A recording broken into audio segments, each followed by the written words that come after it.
Alright, let's do the walk around on this car. That's called EQE, but it's actually the size of a C-Class. Okay, let's drive it there under the trees. Oh my god. Actually, do you think electric cars needs a start button? Actually, when you look at it, right, it's almost C-Class size, but slightly longer than a C-Class. But inside is almost like C-Class size. And the dashboard is tall. The dashboard is really high. Anyway, let's go in. Today's car, the Mercedes EQE. Oh, fancy. Okay, let's go. Oh, Mercedes interior. Beautiful. Now, this car actually don't really need a heads-up display because the whole speedo cluster is very near you and very high compared to most cars. So instead of having this part will be the heads-up display. Every info is just here. Now, this screen. Okay. BMWs now they have the long screen, right? Which is actually two screens side by side, right? And this one, BMW did that pattern thing with the rev counter, with the speedo, and then changed the design from a bracket shape to a V shape, all that nonsense, okay? Which is absolute, utter nonsense, rubbish UI in the BMWs, okay? Mercedes though, great job. Now, you press home button. So now, this thing solely controls this screen, and this one solely controls this screen, okay? So, all these here are just the cruise control and adaptive cruise control. Alright, you just press this to turn it on, and it's on. And then this one to adjust your distance. And then this one to add your increase speed, reduce speed. And then this one to speed limiter warning, and that's it, okay? This one controls the whole thing. So you press home. Now you press home. Let's go back to the default mode. This is the default mode. This is how the car will be, alright, when you're driving. This is the speedo. This is your charge, your remaining percentage and distance and all that. And then the other auxiliary instruments. And then here the temperature, your gear selector, and then this one. Notice that the so-called power or needle is actually below. Oh, I have to select P in order to. Basically, the O. See, the number is above the needle. Okay. Now, if you go with this, and then you can scroll through the songs, and then you can change. See, consumption, range, eco display, and then average, you know. Oh, it doesn't cycle. It should. Yeah, sometimes it doesn't register my swipe. And then this one is the odometer. This one is the consumption, average, and all that. Yeah, I don't like the swiping. It's just eco display, and then range, and then consumption, average. Come on. Attention assist, your media, and then you can select your songs, right?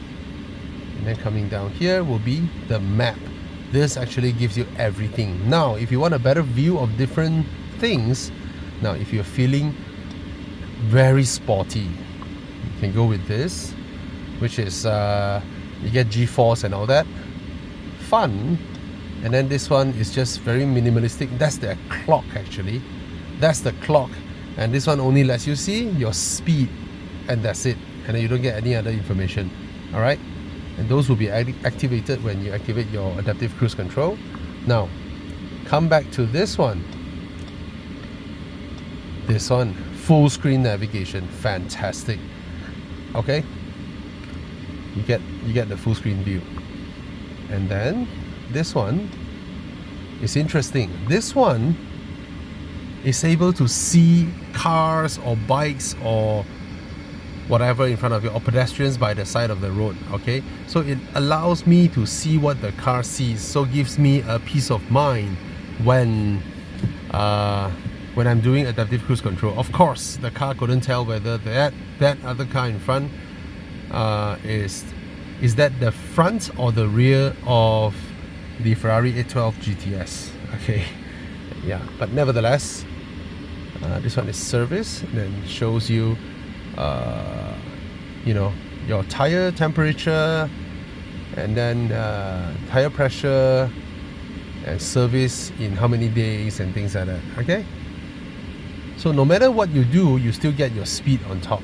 So yeah, okay, so I like this part. I like this screen. It's logic and it's pretty good. This one, Mercedes group things together, and then this one just like sort of like semi-permanently display a map. They need to display something anyway, and it's not as fluid as that because of the haptic feedback here. You know, sometimes trying to click or register a click, sometimes trying to ignore it. See, when I touch it, it sort of click. Yeah, but overall I think it's okay. Not the best still. Alright, here are all the touch sensitive buttons, but this whole panel moves. This whole panel clicks. Actually, the whole panel clicks. Changing the dynamic mode from, you know, economy, comfort, sport, individual. Okay, and what about this EQ? Showing my remaining range, my charging, my consumption, and all that. And then this one, it looks good, but operationally it's not satisfying when you click it, right? This one to turn on and off some of the assistance features, and then your hazard lights, and then this one, the home button. Oh no, this one is the Mercedes button, I think. Or oh, this one is for the fingerprint one. Yeah. And then mute, on off. Okay, here nothing special. There it is. Yeah, it drives alright. It's just the because of the high cowl, cowl, C-O-W-L, cowl, the high cowl, it sort of gives me the feeling that the windscreen height is pretty narrow, especially this part with the side mirror, with the rear view mirror housing and all that. It's actually pretty narrow. What's even narrower is the rear view, the rearward visibility.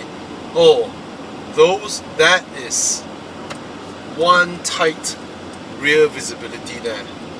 Really tight. I mean, it doesn't affect my driving, it's just that from my vantage point of the entire rear view mirror, the area where I'm looking out is probably only 30%. Yeah, 30% of the available real estate. Okay. Other than that, yeah, very easy to drive. A lot of touch sensitive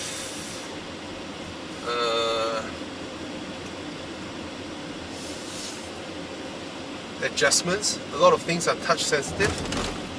The whole steering columns. Excuse me. Goes. Oof.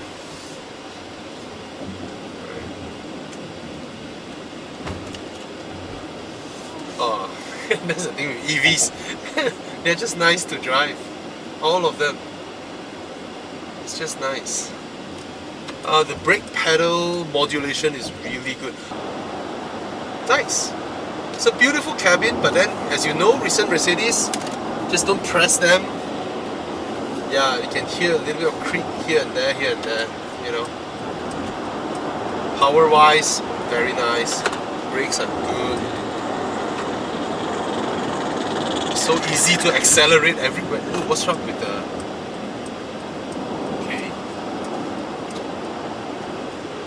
Okay, the car detected dangerous driving just now because of a little bit of a the road surface just now. It doesn't make the kind of EV noise that BMW's does. You know, the kind of Hans Zimmer, that kind of sound. None of that. Maybe it's an option. I have no idea. Maybe I can turn it on inside. I have no idea. But let's see. It's a nice car to drive. It's quiet, it's silent, it's plush. Yeah. The collision avoidance keep flashing at me. It's like, dude, drive slow. Ooh, the ambient lights. Hi, Mercedes. How can I help? Change ambient light to orange.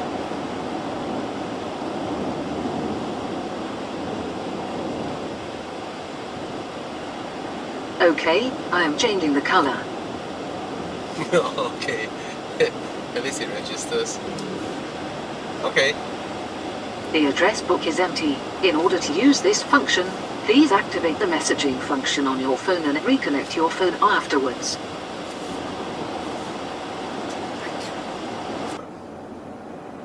Anyway, yeah, it's nice to drive, nice to be in, okay? Okay, that's the other thing I noticed after a couple of days of driving this car is that the sound the aircon vents make is actually louder than the volume of air that comes out. So it's very audible, you can hear it. Let me show you how loud it is, okay? I'll just go to level 1.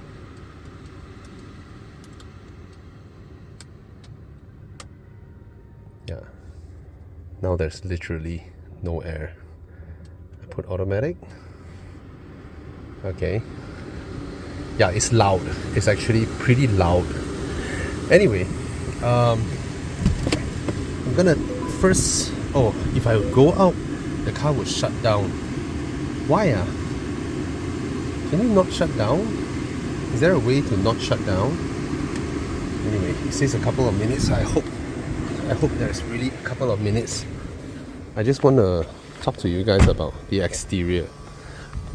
I've been trying to ponder about this car for yeah, it's quite loud. Whatever that is running there is actually very loud. Loudest electric car that I've ever heard from outside. Anyway,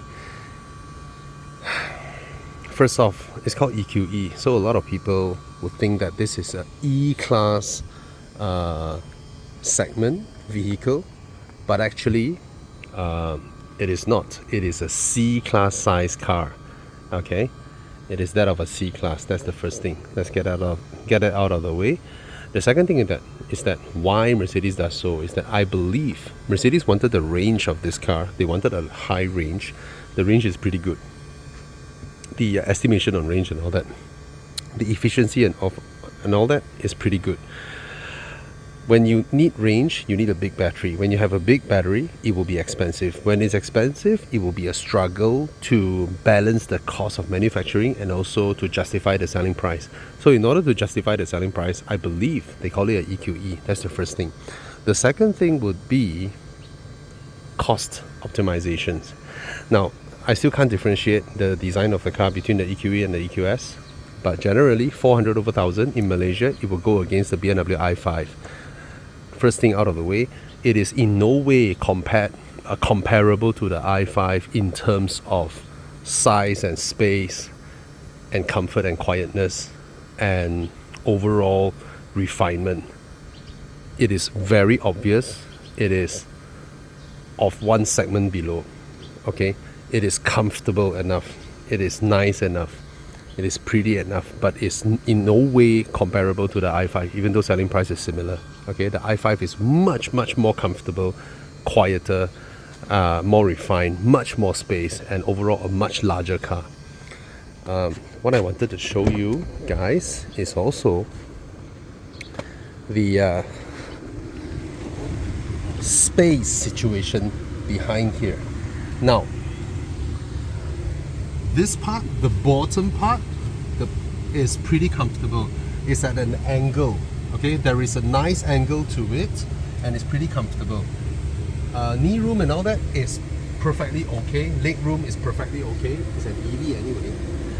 The thing is the seat back. The seat back of this car is very upright. No E-Class is as upright. This is, how upright is this, right? This is as upright as a Volvo XC40. It is straight up, almost 80 over degree of seat back. It is very upright when you look at it this way. It is very, very upright. So,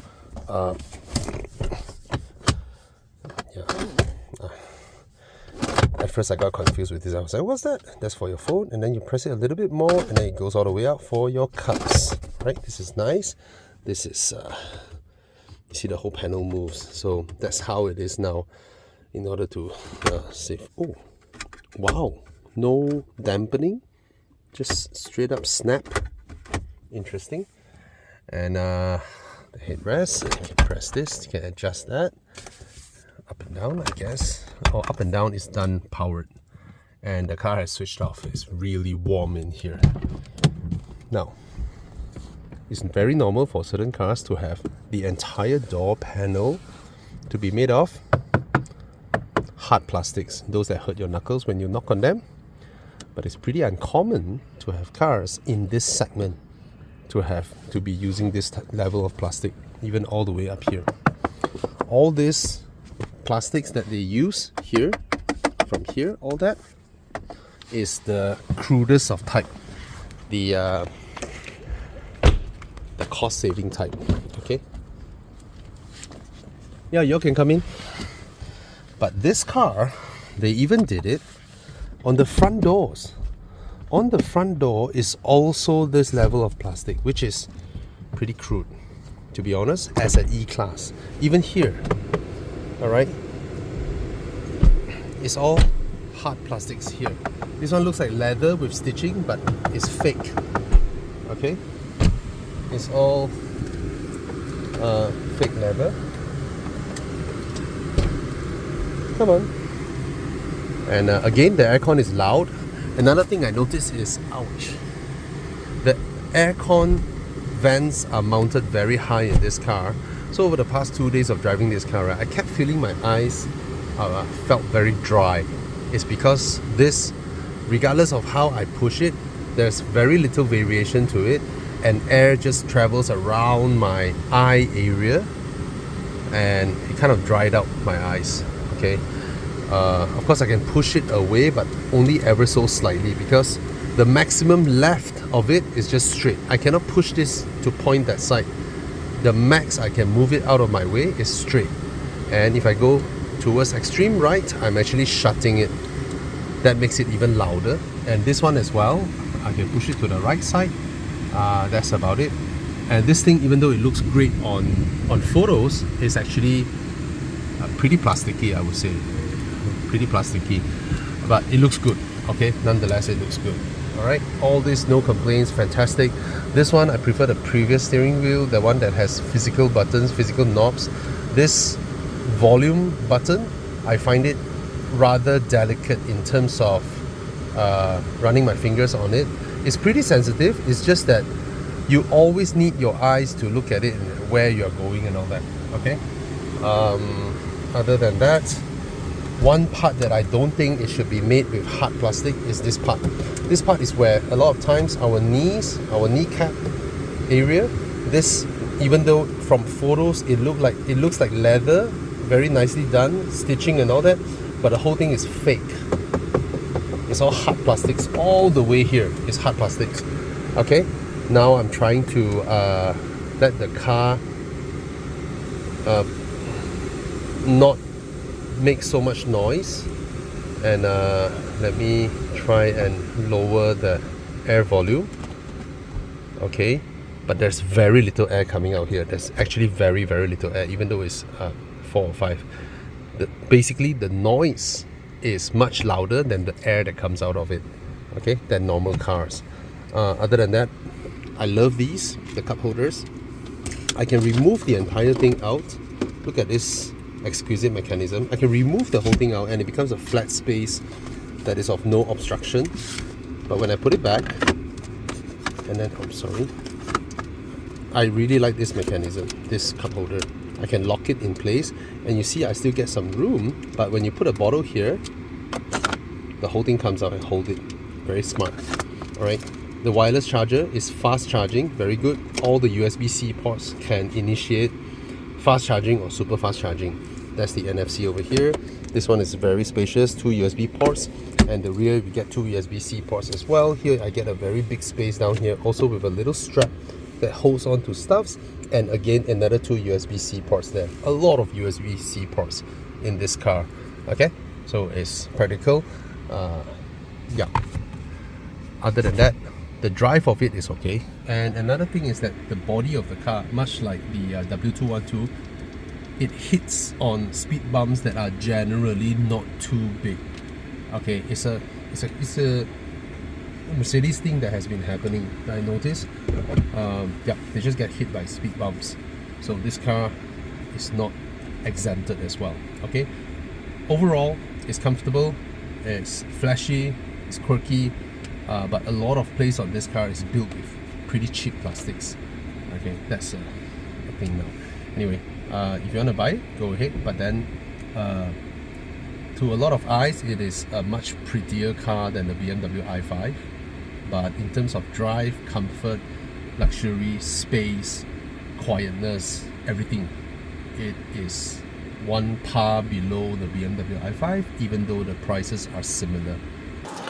Okay, at first, all these set of buttons look convoluted, look confusing, but then actually it's a single button operation. Just press one button, just press this one, and everything just gets turned on, and then it will do its thing. Lane keep assist, you know, keep the traction control came up. Yeah, it does everything with just one button operation. I appreciate that, and it indicates to me that lane keep assist is on, adaptive cruise control is on, everything is okay. Very relaxing, especially during traffic jams. I like the fact that I don't even, yeah, it just does it by itself. Very nice. And it's not too fighty, because in Malaysia we have the habit of keeping to the right lane to let motorcycles travel on the mid to cut past us. So the car doesn't fight with me. The car sort of lets me pull the car to wherever I want it to be. Yeah, which is nice. See motorcycles passing me? If I just allow the car to just centralize me, motorcycles would have a more difficult time. Yep. Nice. Okay, I just noticed something. I'm not sure if I counted right. Okay, let's say to a full stop. 1, 2, 3, 4, 5. It'll still go by itself. A few other brands, when it stops like 3 seconds, I have to either press a button on the steering or lightly tap the throttle pedal to make it continue its moving. But seems like this car is able to just do it by itself, which I appreciate. And yeah, and it's so relaxing to be able to deal with the traffic jam. Again, of all the modern features, I think traffic jam assist is legit important. And okay, automatic braking as well. That's a lifesaver as well. And probably distance control as well. Basically, the adaptive cruise control, if they are able to do to such a level, like Mercedes or Audi or BMW or Volvo, right? When you are able to do at this level, even the Koreans have really good adaptive cruise control. So far, what I've experienced is the Chinese and the Japanese aren't that. At least the car that we're getting here. Of course, I know there are some level 4 stuff from China. They are operating there. But so far the cars that I tested over here with our road conditions, right-hand drive adaptation and all that, right? I so far the best I've seen from China that I've experienced personally are those from Geely. Others are still, probably is a Malaysia thing, I'm not sure, but overall I think the Koreans and the Germans are really good at that. Of course, Volvo, yeah. I'm sure they'll improve all this. You know, it's just a case of buying off-the-shelf stuff, be it the maps or the logics and the radars or the cameras and things like that. Yep. Yeah. Relaxing at least. I just felt a lot of things near me, in front of me, like I'm in a cocoon sports car, but actually I'm not. And yeah, it's alright. It's alright. Small observations. So I just got up the car, and again, the aircon is just extremely loud. And to make it less loud, reduce. That's the lowest fan speed now. And it's still quite loud, right? So again, just to let you see the difference between 1 fan speed and 0. This is how it should sound like inside. And by right, at this juncture, there should still be air coming out. But turn on level 1. Oh,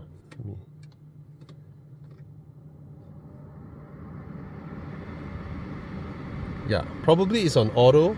That's why it is blasting like that. So yeah, so, and now there's literally no air, but it's quiet down. So the climate logic or control so far for the 3rd day, I still haven't get the hang of it. It still drives me nuts. Okay, overall, in terms of this screen, I have no problems until I was in the Mini the other day, where they are able to do a screen that has absolute zero reflection. This one, you can easily see that no, you get reflection. Of course, this is my vantage point, but phones doesn't represent, or cameras don't represent the actual view of the thing. Okay, and of course I can see a lot of smudge, fingerprint and all that. The Mini screen has none of that. No fingerprints, no reflection. Best screen so far. All right, and this one, there is still a you know how the screen determines you are pressing versus you are swiping? The Mercedes touch logic still confuses these two sometimes. So sometimes you just want a quick swipe, but you can sort of feel the haptic feedback that it almost registered a click, but then the click was registered and then the swipe come in and then that didn't happen. And sometimes it just confuses because you have to be actually clicking that button to activate it for it to initiate a haptic feedback, right? So why is it that there is a haptic feedback and yet that screen is not registered, that option is not clicked? Of course, these are observations, small observations, not necessarily a deal breaker. Currently, I can hear aircon, but very little amount of air coming on, and I'm feeling a bit stuffed. So that's the thing. I can put it back to 21, let's say, and then put it automatic. And of course, I think it will blast, and it's very loud, very loud actually. Okay. So again, under automatic, I can still adjust the fan speed. So I'll just leave it that way. Okay. Overall, it's the first car or first EV that the biggest challenge every day is trying to fight with this climate control thing to have the best optimal thing. All right, let's leave that aside. Definitely the logic has issues. It's not my understanding. I've driven so many cars. This is the way it balances between volume of air versus temperature control and all that. And of course that doesn't help when the aircon vents are so thin up here and it's almost a very high level, so I get a lot of air coming to my eye level, and actually I felt my eyes are dry. It could be just me. All right, so I think this car, this is good, this is not bad, design is not bad, Okay, I like the lights, you know, it looks very futuristic and all that. Space is alright for front passenger. Rear passenger, the seat back is too strict, too steep, too straight. Okay, and then everything from eye level and below is actually full of cost optimization, or in other words, cheap materials. Well built but cheap materials, fake materials are a plenty. Which at this price point, if you know what I'm talking about, you come out of this and then you go into a Volvo that is similarly priced, then you will get, wow, a lot better touch point. I mean, much better in terms of touch point and all that. Okay, so that's the Mercedes EQE. Yeah, no doubts the i5 is a better car, but the i5 also looks like a relatively normal car that is not as good looking as its two previous predecessors. This one, however, looks like it's from the future, looks very futuristic, interior is very tacky, you know. It's just that some of the things are built with poorer materials, and the suspension and ride height is not enough. This car keeps hitting on taller speed bumps, even though I slow down a lot to try and cross it like a normal, you know, like how you drive and then you brake and then you go, yeah, there you go, this type of speed. I still hit the middle of the car, the undercarriage. Alright, cheers.